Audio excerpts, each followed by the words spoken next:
আসসালামু আলাইকুম দর্শক। আল্লাহ তাআলা বান্দাকে কখনোই জাহান্নামে ফেলতে চান না। এটা আপনাকে মানতে হবে, বিশ্বাস করতে হবে। বান্দাকে আল্লাহ তাআলা পুড়াবেন, জ্বালাবেন, সাপ দিয়ে কামড়াবেন, শিকল বেঁধে রাখবেন, ফেরেশতা দিয়ে হামাগুড়ি দিয়ে শাস্তি দিবেন, এটা আল্লাহ তাআলা চান না।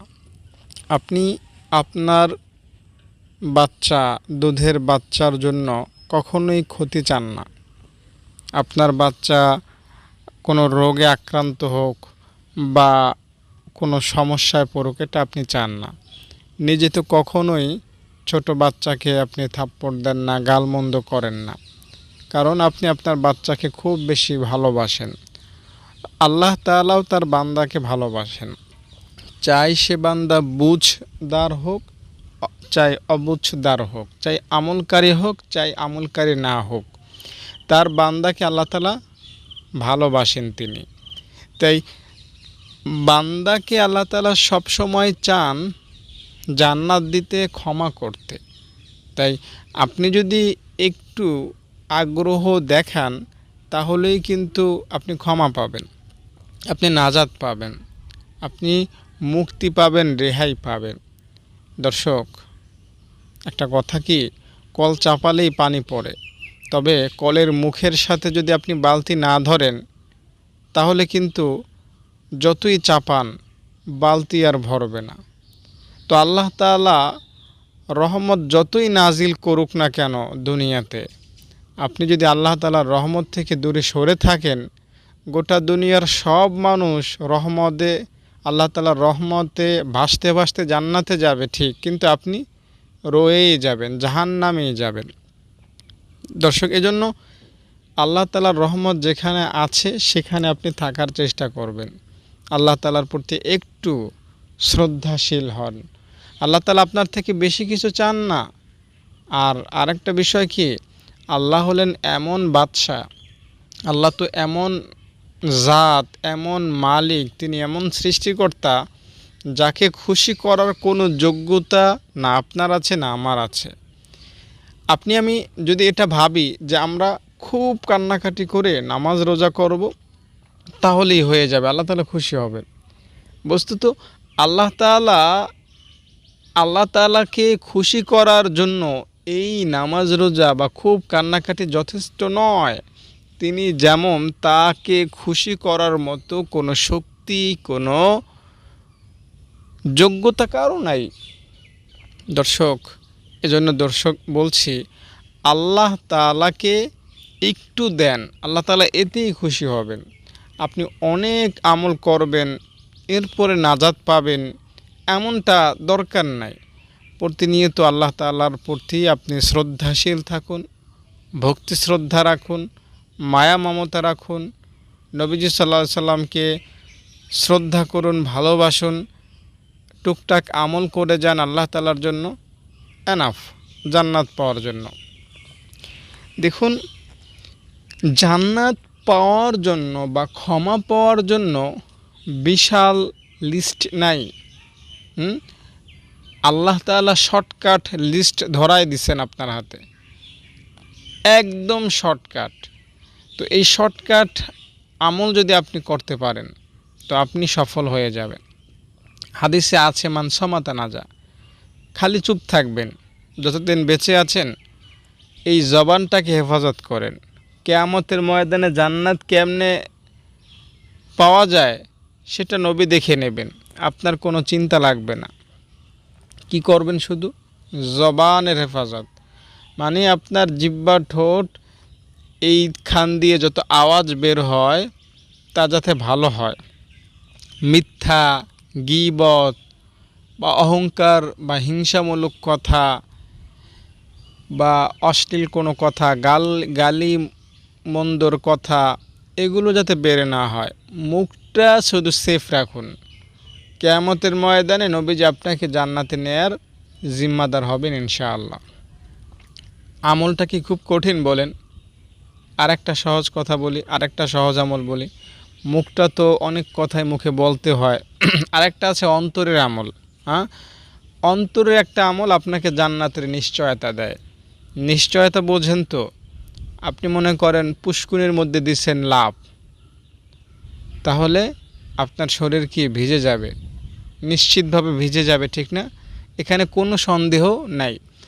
তো অন্তরের একটা আমল আছে যেটা করলে নিঃসন্দেহে, কোনো সন্দেহ নাই, নিশ্চিত পুকুরে লাফ দিলে যেমন ভিজবেন, আগুনে হাত দিলে যেমন পুড়বেন, ঠিক তেমনি অন্তরের এই আমলটা করলেও আপনি জান্নাত পাবেন নিশ্চিতভাবে। কি আমল? নবীজি বলেছেন অন্তরটা পবিত্র রাখো, অন্তরে কারো প্রতি হিংসাত্মক মনোভাব রাখবা না, কাউকে ক্ষতি করবা এই প্ল্যান প্রোগ্রাম অন্তরে সাজাবা না, অন্তরে কোনো খারাপ চিন্তা ভাবনা আনবা না, অশ্লীলতা অন্তরে আনবা না, অন্তরে গান বাদ্যের কথা স্মরণ করবা না, অন্তরে কারো ক্ষতি সাধন করার চিন্তা ভাবনা করবা না। অন্তরটা ভালো রাখো, অন্তরটা পবিত্র রাখো, অন্তরটা আল্লাহর জন্য সেট করো, ফিট করো, আল্লাহর জন্য কোরবান করো, আল্লাহর জন্য ওয়াকফ করো। শুধু এই অন্তরটা যে ঠিক রাখতে পারবে, আমি আপনাকে হাতে কলমে হাদিসের আলোকে লিখিত গ্যারান্টি দিতে পারবো ইনশাআল্লাহ, কোনো সন্দেহ নাই, চুল পরিমাণ সন্দেহ নাই, যে যার অন্তর ঠিক, অন্তরে যার হিংসা অহংকার দেমাগ আসে না, কাউকে ক্ষতি করার চিন্তা ভাবনা অন্তরে আসে না, এমন অন্তরওয়ালা লোকটা নিঃসন্দেহে জান্নাত প্রাপ্তি হবে, জান্নাত পেয়ে যাবে, তার গুনাহ সব ক্ষমা হয়ে যাবে। এই জন্য মাপ পাওয়ার জন্য আল্লাহ তাআলা বস্তায় বস্তায় আমল করতে আপনাকে চাপ দেন নাই। আল্লাহ বলেছেন তুমি আমার জন্য দুই একটা করো, আমার জন্য তুমি দুই একটা করো, আমি তোমাকে জান্নাত দিয়ে দেব। একজন জিনাকারী নারী, জিনাকারিনী নারী, সে সারা জীবন জিনা করেছে, আল্লাহ তাআলার জন্য সে একটা কুকুরকে পানি পান করিয়েছে, ফল কি? আল্লাহ তাআলা তাকে ক্ষমা করে জান্নাত দিয়ে দিয়েছেন। সারা জীবন আকাম কুকাম করেছে, কিন্তু আল্লাহ তাআলার জন্য একটা কাজ করেছে, আল্লাহ তাআলা খুশি হয়ে তাকে ক্ষমা করে দিয়েছেন। আল্লাহ তাআলা ক্ষমা করলে প্রশ্ন করার মতো কোনো সাহস কারো আছে? এই মহিলাকে আল্লাহ তাআলা ক্ষমা করলেন, আপনার প্রশ্ন করার কোনো অধিকার নেই। আল্লাহ একথাই বলেছেন, ওয়ালাউ বালি, বান্দা আমি যাকে ইচ্ছা ক্ষমা করতে পারি, কারণ কি জানো? আমি কাউকে ভয় পাই না, কাউকে পরোয়া করি না, আমি আল্লাহ কারো মুখাপেক্ষী না, আমি আল্লাহ অমুখাপেক্ষী, আমি আল্লাহ বেনিয়াস, আমি আল্লাহ সব কিছুই করতে পারি মুহূর্তের মধ্যেই। তাই কাকে ক্ষমা করব আর কাকে করব না, এটা আমার ইচ্ছা। তাই বান্দা তুমি যদি ক্ষমা পাইতে চাও, একবার আমার কাছে মাপ চাও, আমাকে খুশি করার কোনো একটা কাজ করো। দুনিয়ার সব মানুষ তোমাকে সন্ত্রাসী বলতে পারে, দুনিয়ার সব মানুষ তোমাকে ফাসেক পাপী বলতে পারে, কিন্তু আমার কাছে তুমি ওলি হয়ে যাবা, আমার কাছে তুমি প্রিয় হয়ে যাবা। রব্বে করিম এত দয়ালু, এত দয়ালু। আরও দয়ার কথা আপনাকে শোনাই, আমাদের নবী সাল্লাল্লাহু আলাইহি সাল্লাম হলেন দয়ালু। কিয়ামতের ময়দানে একদিকে আপনি আল্লাহ তাআলার দয়া পাবেন, অপরদিকে নবীজি সাল্লাল্লাহু আলাইহি সাল্লামের দয়া পাবেন। দুই জনের দয়ার সাগরে আপনি কিয়ামতের ময়দানে হাবুডুবু খাবেন। তো এই কিয়ামতের ময়দানে ভয় পাওয়ার মতো কোনো কিছুই আপনার সামনে আসবে না ইনশাআল্লাহ। আর আমি একজন আলেমের মুখ থেকে শুনেছি এটা, যে আল্লাহ তাআলা কিয়ামতের ময়দানে আরশ নামে একটা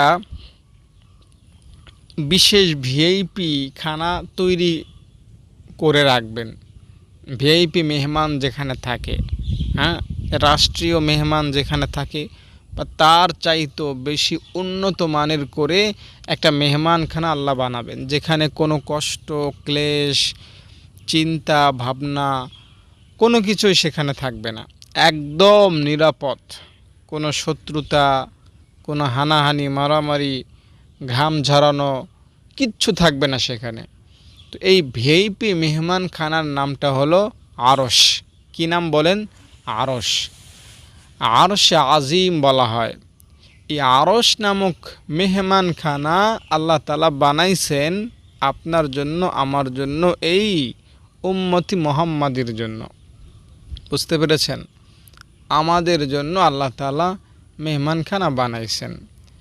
দর্শক, আপনি যখন কোনো মেহমানদারি করার সুযোগ পান, মনে করেন আপনার আত্মীয় আসলো আপনার বাড়িতে, খুব ভালো একজন আত্মীয়, আপনি খুব বাজার করে রান্না করলেন, আত্মীয় খাওয়ার পরে খাবার রয়ে গেল, রাত্রেবেলা কি করবেন? ফ্রিজ নাই, খাবারগুলো ফেলে দেবেন, দামি খাবারগুলো। ভাবলেন আমার প্রতিবেশীও তো না খায়া মরে, আমার বিরিয়ানি, রোস্ট, সেমাই, পোলাও এগুলো ফেলে দেব, ওকে দিয়ে দিই, ও তো 1 বছরও খাইতে পায় না। আপনি দিয়ে দিলেন। খাবারটা কি আপনার প্রতিবেশী গরিবের জন্য বানাইছেন? না। কেন বানাইছেন? আপনার মেহমানের জন্য। এখন তাকে কেন দিলেন? অতিরিক্ত হয়েছে বলে।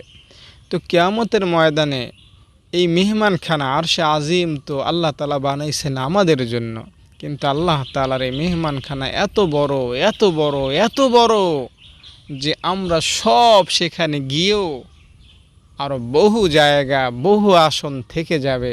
তো আল্লাহ তাআলা পরবর্তীতে বলবেন, এই আর কে কে আছো অন্যান্য নবীদের উম্মত, আসো তোমরাও এবারে মেহমানখানায় আসো। তো আল্লাহ তাআলা কিয়ামতের ময়দানে আপনাকে আমাকে ওই মেহমানখানায় আশ্রয় দিয়ে ধন্য করবেন। আল্লাহ তাআলাকে আপনি চিনি নেই না, আল্লাহ তাআলা যে কে, তিনি আপনাকে কি পুরস্কার দিতে চান সেটা আপনি জানেনই না, মানেনই না, বিশ্বাস করতে পারেন না ওইভাবে। রব্বে কারিম আপনাকে এত সুখ দিবেন, এত শান্তি দিবেন, এত সম্পদ দিবেন জান্নাতে, যেটা আপনি কল্পনাও করে শেষ করতে পারবেন না। কারণ আপনি ক্ষমা পেতে আগ্রহী, আপনি আল্লাহ তাআলার সন্তুষ্টি পেতে আগ্রহী। এই যে আমার ভিডিওটা আপনি দেখতেছেন, এখানে কোনো নাচ গান, আনন্দ উল্লাস, হাসি তামাশা আছে? কেন দেখতেছেন? ক্ষমা পাওয়ার আশায়, আল্লাহকে পাওয়ার আশায়। তার মানে কি? আপনি পরকাল নিয়ে সিরিয়াস, আপনি ক্ষমা পেতে আগ্রহ আছে আপনার। তাই আপনাকেই আমি জানাচ্ছি, সবার জন্য কিন্তু আমার কথা ঢালাওভাবে প্রযোজ্য না। সব পাপী তাবে মুসলিমদের জন্য কিন্তু আমার এই সমস্ত কথা না। যারা ক্ষমা পেতে আগ্রহ আছে যাদের, তাদের জন্যই আমার এই কথা। আল্লাহ তাআলা আপনাকে এত সুখ দিবেন, এত শান্তি দিবেন পরকালে, এত এত দান করবেন আপনাকে, আপনি বাধ্য হবেন আল্লাহকে এটা বলতে যে আল্লাহ আর লাগবে না, আর লাগবে না, এত দিয়েছো, আর দরকারই নেই আল্লাহ, আর লাগবে না। তো আল্লাহ তাআলা আপনাকে এত দিবেন আর আপনি এটা বলতে বাধ্য হবেন যে আল্লাহ আর লাগবে না, আর লাগবে না। আল্লাহ তাআলা সেদিন বলবেন, বান্দা এই যে যা দিলাম এগুলো আর তোর থেকে ফেরত নেব না, এগুলো তুমি ভোগ করতে থাকো, ভোগ করতে থাকো। তোমাকে আমি জান্নাতে আজকে ঢুকাই দিলাম বান্দা, আমি আজ থেকে তোমাকে ওয়াদা দিলাম, তোমাকে আর কখনো রোগাক্রান্ত করব না, কখনোই তোমাকে দুর্বল করব না, কখনোই তোমাকে চিন্তিত করব না বান্দা, কখনোই আজ থেকে তোমাকে বিপদে ফেলব না বান্দা। আজ থেকে কখনোই তোমাকে রোজা রাখতে হবে না, নামাজ পড়তে হবে না, হজ করতে হবে না, যাকাত দিতে হবে না, জিকির করতে হবে না। ও বান্দা, এই জান্নাতে তুমি থাকতে থাকো, একদিন নয়, 2 দিন নয়, বরং অনন্তকাল থাকবা। আমি আল্লাহর কোনো শেষ নাই, আমি আল্লাহ তোমাকেও কখনোই শেষ করব না।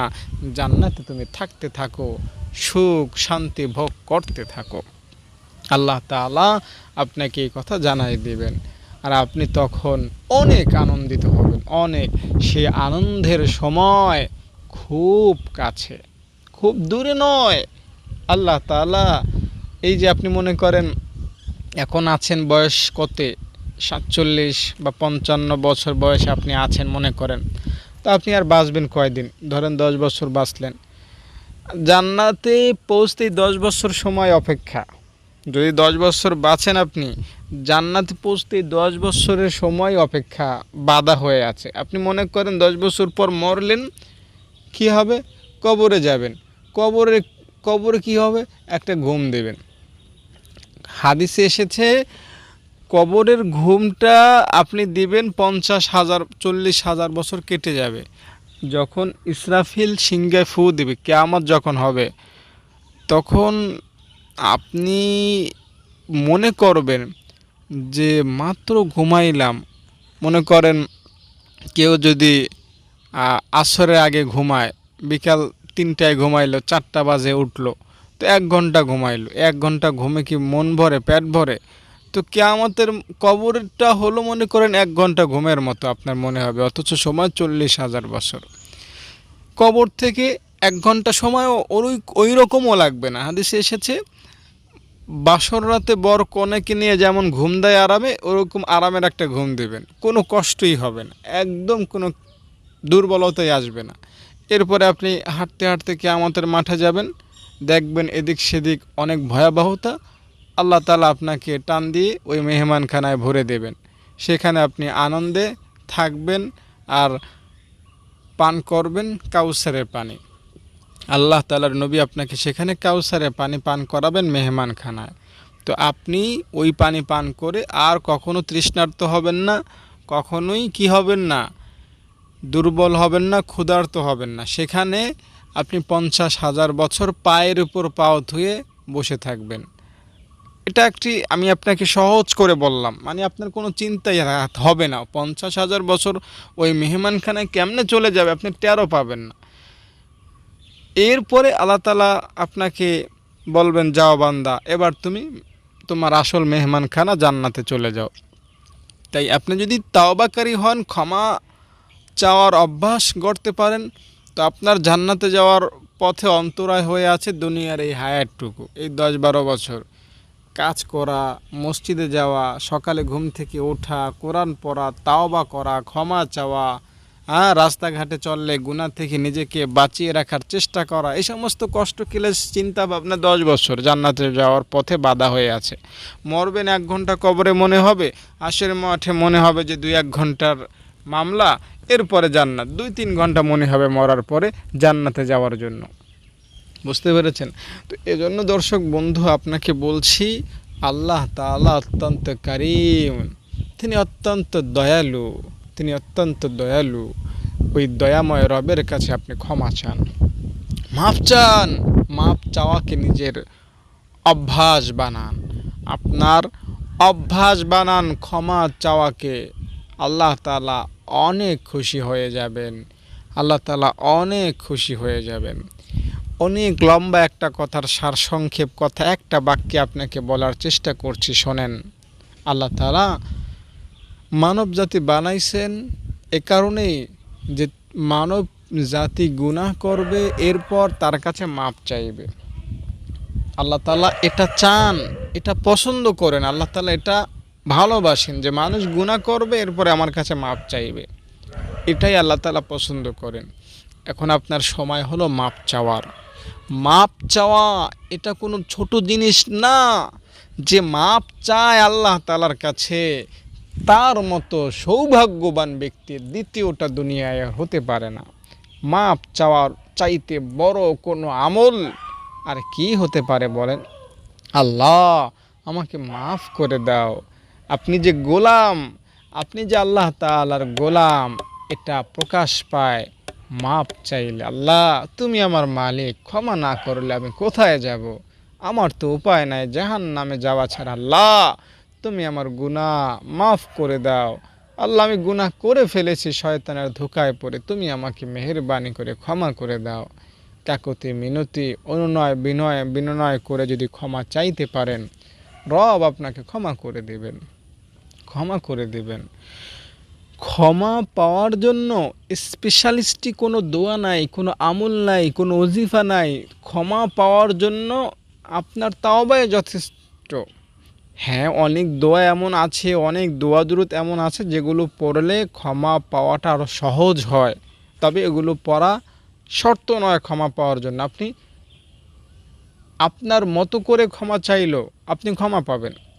আপনি বললেন, আল্লাহ আমি নামাজ এতদিন পড়ি নাই, আমাকে তুমি মাফ করে দাও। আমি জীবনে অনেক জেনা করেছি, আল্লাহ মাফ করে দাও। আয় কারিম, আয় আল্লাহ, আমি জীবনে অনেক সুদ খেয়েছি, সুদি কারবার করেছি, আল্লাহ ভুল করে ফেলেছি, মাফ করে দাও। আয় আল্লাহ, আমি একজন নারী হিসাবে বোরকা পরতে পারি নাই, রাস্তায় বের হয়েছি পর্দা ছাড়া, ভুল করে ফেলেছি জীবনে, আল্লাহ মাফ চাই, তুমি মাফ করে দাও। আয় আল্লাহ, জীবনে কত হিংসা করলাম আল্লাহ, কত অহংকার করেছি আল্লাহ, কত মিথ্যা বলেছি আল্লাহ, তুমি আমাকে মাফ করে দাও। আপনি বললেন, আল্লাহ আমি রাস্তাঘাটে চলার পথে, বাজারে ঘাটে, শহরে গ্রামে, দেশে বিদেশে চলার পথে শয়তানের ধোঁকায় পড়ে কত রকম কত ধরনের গুনাহ করে ফেলেছি আল্লাহ, নিজেও তা গণনা করে শেষ করতে পারবো না। আল্লাহ তুমি তো রহিম, মাফ করে দাও আল্লাহ। এভাবে আল্লাহকে বলবেন, আল্লাহ খুশি হবেন, অনেক খুশি হবেন। মনে রাখবেন, আল্লাহ তাআলাকে খুশি করার মহা ঔষধ, মহা মন্ত্র, মহা পদ্ধতি, মহা সূত্র হলো মাপ চাওয়া, মাপ চাওয়া, মাপ চাওয়া, ক্ষমা চাওয়া, ক্ষমা চাওয়া। নবীজি প্রত্যেকটা দিন আল্লাহ তাআলার কাছে 100 বার ক্ষমা চাইতেন, অথচ নবীজির কোনো গুনাহ ছিল না। আমাদেরকে নবীজি শিক্ষা দিচ্ছেন, উম্মত আল্লাহর প্রিয় বান্দা হতে চাইলে মাপ চাও, মাপ চাওয়ার বিকল্প কিছু নাই। উম্মত গুনাহ মুক্ত হতে চাইলে মাপ চাও, উম্মত গুনাহ মুক্ত হতে চাইলে জান্নাত প্রাপ্তি চাইলে ক্ষমা চাও, মাপ চাও, ইস্তেগফার পড়ো, আল্লাহ তাআলা খুশি হবে। তাই ক্ষমা চান, মাপ চান, রব অনেক খুশি হবেন, সীমাহীন খুশি হবেন ইনশাআল্লাহ। দর্শক, মাপ পাওয়ার জন্য, ক্ষমা পাওয়ার জন্য হাদিসে অনেক দোয়া, আমল ও জিফার কথা এসেছে, সেগুলো আপনি আদায় করবেন। এখানে আমি একটা কথা আপনাকে যোগ করতে চাই, সেটা হলো অনেকেই অনেক বান্দার হক নষ্ট করেছেন। মনে করেন 20 বছর আগে আপনি একটা জায়গা থেকে চুরি করেছেন, এখন তার কোনো হদিস পাচ্ছেন না কার থেকে চুরি করেছেন। এমন অনেক মামলা অনেকের জীবনে থাকে যে আপনি ছোট বয়সে বা প্রাপ্ত বয়সে আপনি একটা অন্যায় একজনের সাথে করেছিলেন, আপনি একজন মানুষকে একটা গালি দিয়েছেন, কিন্তু সে মরে গেছে না আছে, থাকলে কোথায়, কোন দেশে, কোনো হদিস নাই, কোনো খোঁজ খবর নাই। তো এই ক্ষেত্রে আপনি যদি আল্লাহ তাআলার কাছে মাপ চান খুব ভালোভাবে, তাহলে কিন্তু আল্লাহ আপনাকে মাফ করে দেবেন। এমন না যে আপনি একজন মানুষকে গালি দিয়েছেন, এমন একজন মানুষের টাকা মেরে খেয়েছেন, এর কোনো ক্ষমার কোনো রাস্তা নাই। এটা হলো প্রথম কথা। যদি খোঁজ খবর না থাকে তাহলে আল্লাহ তাআলার কাছে ভালোভাবে মাপ চাইবেন, তার জন্য দান খয়রাত করবেন। যদি কারো থেকে 500 টাকা শৈশবে চুরি করে থাকেন, তাহলে ওই 500 টাকা তার নামে দান করে দেবেন। আর একটা পদ্ধতি হলো, যদি তার খোঁজ খবর থাকে, জানা থাকে, তাহলে তার কাছে গিয়ে বলবেন, ভাই আপনার সাথে অনেক দিনের চলাফেরা, আমার ভুল ভ্রান্তি হয়েছে, মাফ করে দিয়েন। 500 টাকা তার থেকে চুরি করেছিলেন, এটা বললে তো নিজেও লজ্জা পাবেন, সেও কষ্ট পাইতে পারে। তো এজন্য সহজ সূত্র হলো, ভাই আপনার সাথে চলাফেরায় তো অনেক বেয়াদবি আমার দ্বারা হয়েছে, হয়তো অনেক ক্ষতি আপনাকে আমি করেছি, তো আমাকে আল্লাহর রাস্তায় মাফ করে দেন। সে যদি হাসি মুখে বলে যান সমস্যা নাই, তাহলেই তো হলো। বুঝতে পেরেছেন? ক্ষমা পাওয়ার একটা সহজ টেকনিক বলে দিলাম, বান্দাদের সাথে অপরাধকৃত গুনাহের ক্ষমা পাওয়ার এটা হলো সহজ সূত্র। বুঝতে পেরেছেন? দেখুন, মোল্লা আলী কারি রহমতুল্লাহ আলাই একটা কথা বলেছেন, আল্লাহ তাআলা যখন কোনো গুনাহগার বান্দাকে ক্ষমা করতে চান, এমত অবস্থায় তার উপর জীবন ও সম্পদের দায়ভার জনিত গুনাহ রয়েছে, তখন তার আমলনামা থেকে বিপুল পরিমাণ সওয়াব কেটে নিয়ে পাওনাদার ব্যক্তিকে দান করেন, যা তার ক্ষমা লাভ ও আল্লাহর সন্তুষ্টির কারণ হবে। বুঝতে পেরেছেন? মনে করেন আপনি একজন থেকে 500 টাকা কোনো কারণে তার থেকে নিয়েছেন, দেন নাই বা চুরি করেছেন, তো এই 500 টাকার যেই একটা ঘাটতি, সেটা আল্লাহ তাআলা কীভাবে পূরণ করে দিবেন আপনাকে? আপনি যদি খুব বেশি পরিমাণ মাপ চান, তাহলে আপনার সোয়াব থেকে 500টা সোয়াব আপনি যার থেকে 500 টাকা নিয়েছেন তাকে দিয়ে দিবেন। বুঝতে পেরেছেন? তো কিয়ামতের ময়দানে সে যদি 500 টাকার বিনিময়ে 500টা সোয়াব পায়, এতেই তো সে অনেক মহা খুশি হয়ে যাবে। তো এখানে আল্লাহ তাআলা আপনাকেও বিপদ থেকে বাঁচাবেন, আর ওই লোকটাকেও 500 নেকি দিয়ে জান্নাতের পথে আগিয়ে রাখবেন।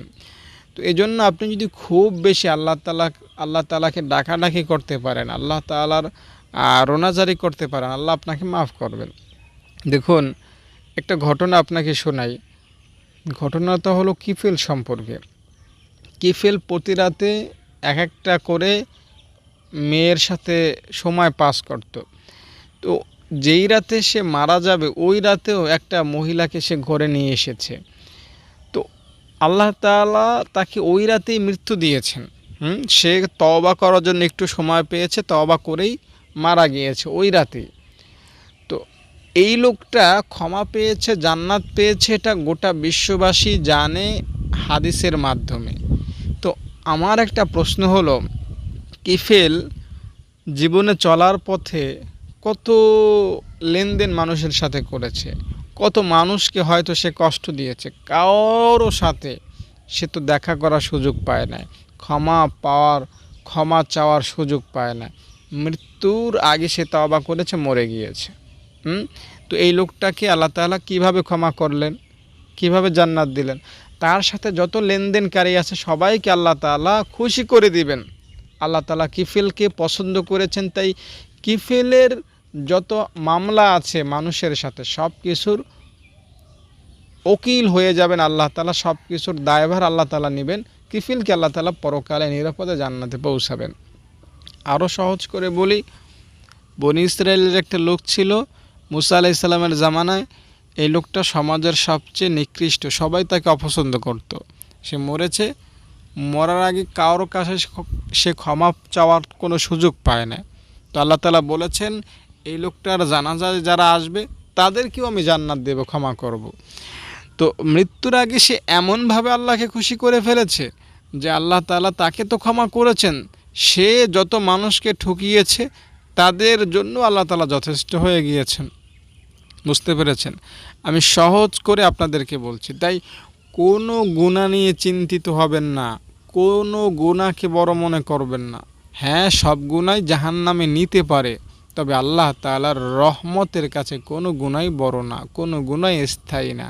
শুধু একটা বার বলবেন আল্লাহ আস্তাগফিরুল্লাহ, একটা বার বলুন লা ইলাহা ইল্লাল্লাহ। গুনাহ যে কোন দরজা দিয়ে ভেঙে যাবে আপনি টেরও পাবেন না। লা ইলাহা ইল্লাল্লাহু ওয়াহদাহু লা শারীকা লাহ, লাহুল মুলকু ওয়া লাহুল হামদু ওয়া হুয়া আলা কুল্লি শাইইন কাদির। এটা হলো গুনাহ মাফের একটা মহা অস্ত্র, মহা দোয়া। এই দোয়াটা পড়লে আপনার গুনাহ মাফ হবে, কোনো সন্দেহ নাই। রব্বে কারীম আপনাকে অনেক বেশি পুরস্কৃত করবেন, আপনাকে দয়া করবেন, আপনার গুনাহগুলোকে তিনি সওয়াব দ্বারা রূপান্তর করে আপনাকে অনেক বেশি সওয়াবের মালিক বানায় দিবেন। তো এই দোয়াটা পড়ুন। দোয়াটা আপনি রাতে ঘুমের আগে পড়তে পারেন, নামাজের পরে সেজদায়, কিংবা আকাশের দিকে তাকিয়ে, কিংবা জায়নামাজে বসে পশ্চিমমুখী হয়ে চোখ বন্ধ করে বুকের কাছে হাত এনে মোনাজাতের মতো করে, মোনাজাত ধরার মতো করে আপনি আল্লাহ তাআলার কাছে দোয়াটা পড়ে কান্নাকাটি করতে পারেন। ক্ষমা পাবেন, অনেক বেশি নাজাত পাবেন ইনশাআল্লাহ, অনেক বেশি আল্লাহ তাআলা খুশি হবেন ইনশাআল্লাহ। দর্শক, অগোছালো কথাগুলো ক্ষমা করে দিবেন। আর যদি ভিডিওটা ভালো লাগে থাকে তাহলে একটা লাইক দিবেন। আর আমার মাদ্রাসার কথা আপনাদেরকে বলছি, আপনারা জানেন আমি একটা মাদ্রাসা আমাদের চরাঞ্চলে দেখাশোনা করি।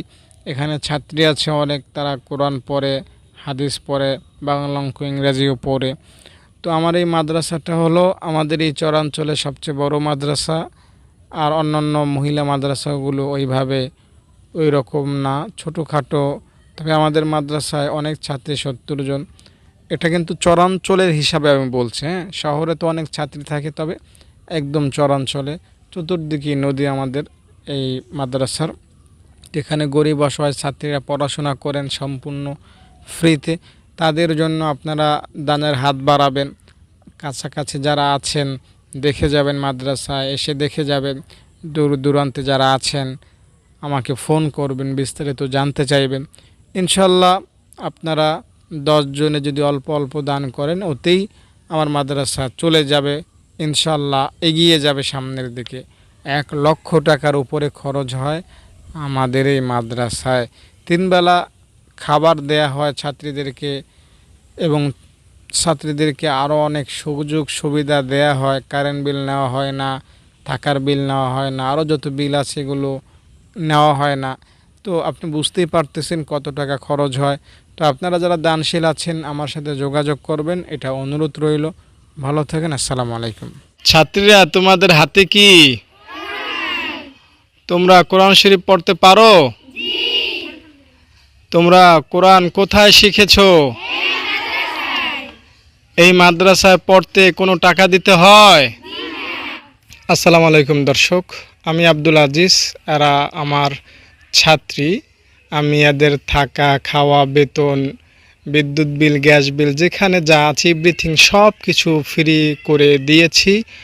আমার এই মাদ্রাসার লোকেশন হচ্ছে গ্রাম উত্তর চরডাকাতিয়া, পোস্ট পাতারচর, থানা মুলাদি, জেলা বরিশাল।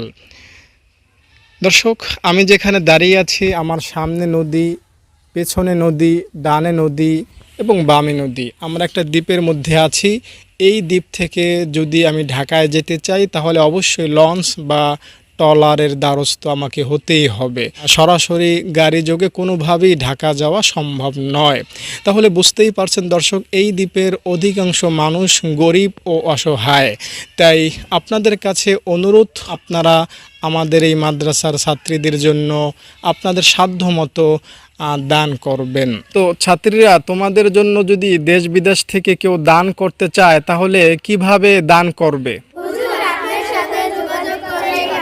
দর্শক, আমার সাথে যোগাযোগ করার মাধ্যম হলো একটাই, সেটা হলো এখানে দেয়া আছে নাম্বার 013-1730-5156। এছাড়াও স্ক্রিনে আমি আরও কিছু বিকাশ বা নগদ নাম্বার দিয়ে দেব, সেইখানেও আপনারা অনুদান পাঠাতে পারবেন। ইনশাআল্লাহ কিয়ামত পর্যন্ত কবরে শুয়ে শুয়ে সোয়াব পেতে পারবেন। আমি ছাত্রীরা তোমাদের উদ্দেশ্যে আরেকটা কথা বলি, তোমাদের হাতে কি আবার বলো? হ্যাঁ, তোমরা কোরআন ধরে আছো, সবাই সত্য কথা বলবা। আমি এই পর্যন্ত যা যা বললাম সব সত্য বলেছি না মিথ্যা বলেছি? হ্যাঁ দর্শক, এইখানে আমার সব ছাত্রী উপস্থিত এখন নেই, এখানে 20 জনের মতো উপস্থিত আছেন। এছাড়াও আরও অনেক ছাত্রী অনুপস্থিত আছেন। এইখানে যারা আছেন তাদের সম্পূর্ণ ফ্রি, এবং যারা উপস্থিত এখন নেই তারাও ফ্রি, এবং ভবিষ্যতে যারা এই মাদ্রাসায় আসবে তাদেরও ফ্রির ব্যবস্থা আমি করে দেব ইনশাআল্লাহ। তো এই ছিল আমার আপনাদের প্রতি এই মাদ্রাসা ও ছাত্রীদের পক্ষ থেকে একটা অনুরোধ। এখন আমার ছাত্রীরা আপনাদের উদ্দেশ্যে কিছু বলবে।